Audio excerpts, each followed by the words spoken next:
দর্শক, আজ এসেছি রাজধানী ঢাকার রমনা পার্কে। আসুন সংক্ষেপে এর সম্পর্কে জেনে নিই। রমনা পার্ক, রমনা গ্রিন বা রমনা উদ্যান রাজধানী ঢাকা শহরের রমনা এলাকায় অবস্থিত একটি উদ্যান। এই উদ্যানটি ১৬১০ সালে মুঘল আমলে প্রতিষ্ঠা করা হয়। সেই সময় রমনার পরিসীমা ছিল বিশাল এলাকা জুড়ে।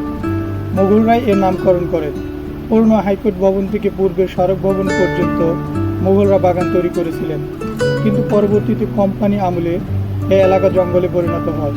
পরবর্তীতে ১৮২৫ সাল থেকে ব্রিটিশ কালেক্টর ডাউইজের সময় থেকে ঢাকা নগর উন্নয়নের জন্য বিভিন্ন পদক্ষেপ গ্রহণ করা হয়, যার অন্যতম ছিল রমনা এলাকার উন্নয়ন।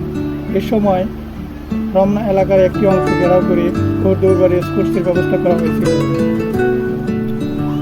আর অন্য অংশটিকে রমনা গ্রিন নাম দিয়ে যাত্রা শুরু করে আজকের রমনা পার্ক। এ সময় ঢাকার নবাব পরিবার এখানে একটি রাজকীয় বাগান তৈরি করেন, যার নাম দেওয়া হয় শাহবাগ।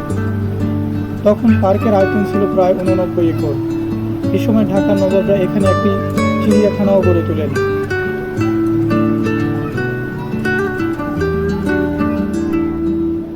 ১৯ শতকে ব্রিটিশ শাসক এবং ঢাকার নবাবদের সহায়তায় এটির উন্নয়ন সাধন করা হয়।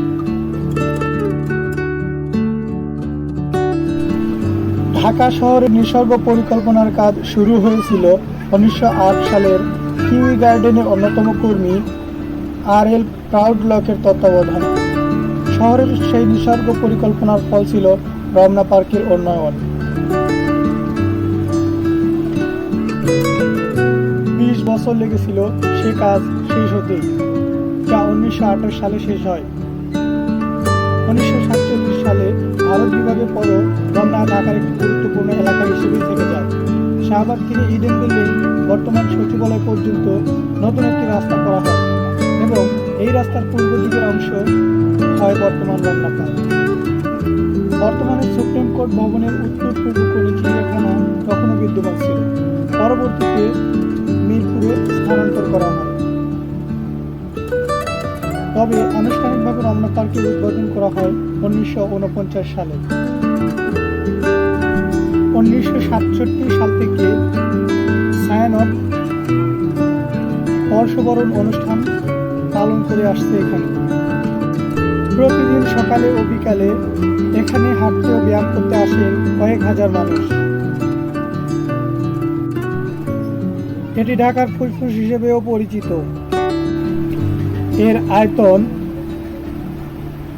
৬৮.৫ একর। এখানে ২১১টি প্রজাতির উদ্ভিদ রয়েছে।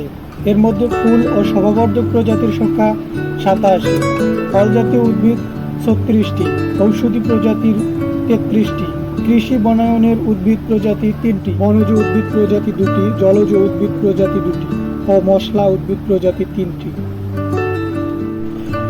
শহরের কোলাহলমুক্ত শান্ত গ্রামীণ পরিবেশে চোখ জুড়ানো সবুজের ছায়া পেতে, প্রাণ ভরে নিঃশ্বাস নিতে চাইলে, পাখির কলকাকলি শুনতে চাইলে আপনাকে আসতে হবে এখানে।